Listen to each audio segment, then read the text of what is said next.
Assalamualaikum warahmatullahi wabarakatuh. Alhamdulillahirrahmanirrahim. Wassalatu wassalamu ala asrafil anbiya wal mursalin wa ala alihi washabihi ajmain amma ba'd.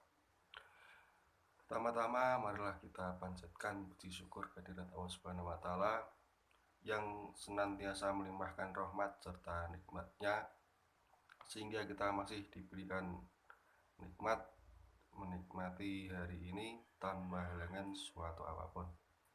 Kedua, sholawat dan salam selalu kita hadirkan kepada junjungan kita Nabi Muhammad SAW yang kita nantikan syafaatnya di yaumul qiyamah. Amin ya rabbal alamin. Teman-temanku yang saya banggakan, tahukah kalian apa senjata yang paling ampuh untuk menaklukkan dunia? Dan apa pula kendaraan yang menawan untuk kita bawa ke akhirat nanti? Yaitu jawabannya adalah ilmu. Ilmu adalah pengetahuan yang diperoleh melalui metode ilmiah. Dengan serangkaian percobaan, maka pengetahuan pun dipatenkan menjadi ilmu pengetahuan. Namun, untuk mengetahui seberapa panas suhu air ketika mendidih, kita melakukan penelitian. Maka didapatilah air mendidih pada suhu 100 derajat Celcius. Inilah yang disebut ilmu pengetahuan. Ilmu senantiasa tumbuh dan berkembang. Ilmu itu harus berguna dan dapat dipraktekkan untuk kehidupan sehari-hari, serta ilmu tersebut untuk kesejahteraan umat manusia. Dalam Islam, Al-Quran dan Sunnah merupakan sandaran paling hakiki dari semua ilmu pengetahuan. Tidak saja menjadi sandaran dan sumber, tetapi sekaligus menjadi perintah dan orientasi kehidupan.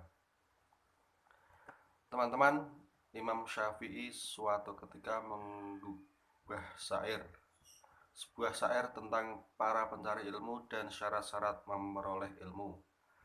Kata Imam Syafi'i, tidaklah mungkin ilmu didapat kecuali dengan 6 syarat.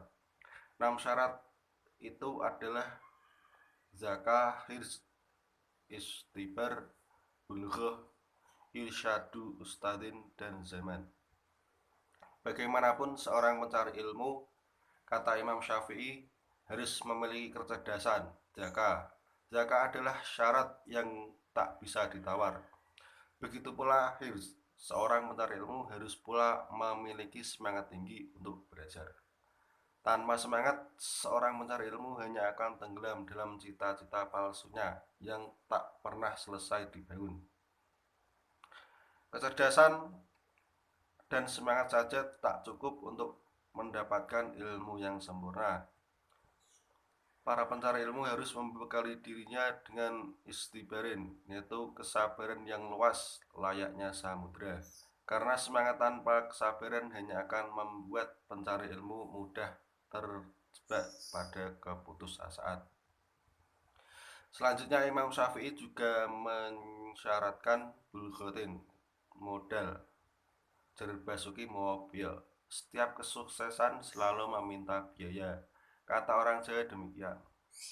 Kemajuan ilmu pengetahuan memang bukan tiba-tiba jatuh dari langit. Semua usaha dikerahkan termasuk dana dalam pencarian penelitian dan sekian banyak percobaan. Dan unsur paling penting dalam syarat Imam Syafi'i adalah irsyadu ustadin, guru yang membimbing.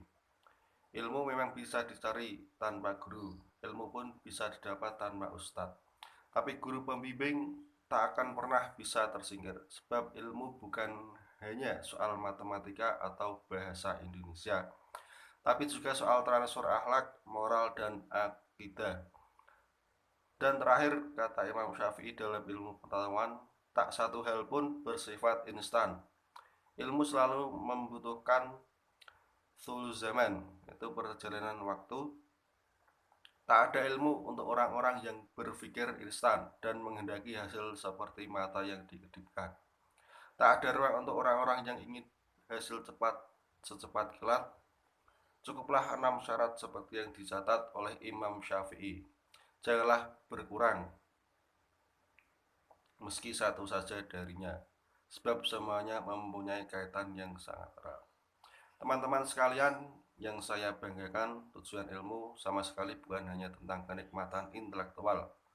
Tujuan ilmu bukan pula mencari puncak pencapaian, tapi untuk memperbaiki kualitas hidup, amal, dan menjernihkan pandangan, serta arah kehidupan. Ilmu pun bukan pula kebenaran yang bersifat mutlak, tak berubah apalagi kekal. Kebenaran ilmu pengetahuan jauh di bawah kebenaran hakikat kalam Allah, firman Allah.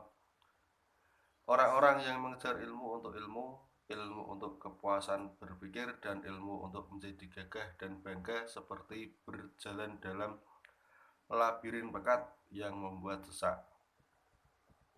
Sikap kita pada ilmu tentu akan menentukan segalanya. Dan sebaik-baiknya sikap tentu saja sikap yang mampu mengubah ilmu menjadi kekuatan yang menyelamatkan.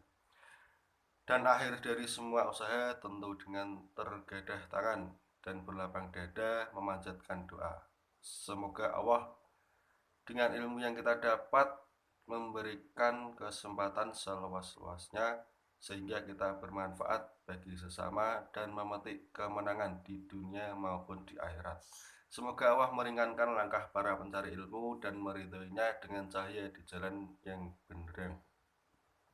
Dan semoga apa yang saya sampaikan sangatlah bermanfaat bagi kita semua, khususnya bagi saya pribadi.